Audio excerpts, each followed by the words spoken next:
Очајнички молат за лек и чекаат шанса за втор живот, но болните од цистична фиброза покрај борбата за здив водат битка и за екзистенција поради скапата терапија и специфичната исхрана. 31-годишниот Игор Пехчевски од Берово со пријателите на Facebook ја сподели својата животна приказна што ја раскажа за Телма и рече дека болеста го принуди да се понижува и јавно да моли за лек, но и за вработување. Иако завршил високо образование и тропнал на многу врати, за него нема работа. Моли да не биде дискриминиран и да му се даде можност да заработува за живот. Како дипломиран економист, менеджмент смер, веќе 6-7 години имам завршено факултет, високо образование и сум способен да придонесам умствено за општеството. Сакам да не се разликувам од другите, да си заработувам сам. Тоа ми е голема желба, но за жал во општеството тоа не ми се пружа. Во Македонија има 130 болни од цистична фиброза, 30 се во потешка состојба, а 7 се во критична фаза од болеста. Лекот е достапен во повеќето земји од регионот. Го има во Србија, Црна Гора и дел од Федерацијата на Босна и Херцеговина, но не и кај нас. Иако не верува, сепак Игор се надева дека како и нивните соборци од другите земји и пациентите во Македонија ќе го добијат лекот Трикафта.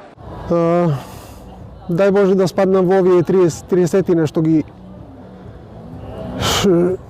се веќе на листата што ги побаруваме. Бидејќи капацитетот на белите дробови ми е под 70 и затоа не можам да ги извршувам веќе активностите.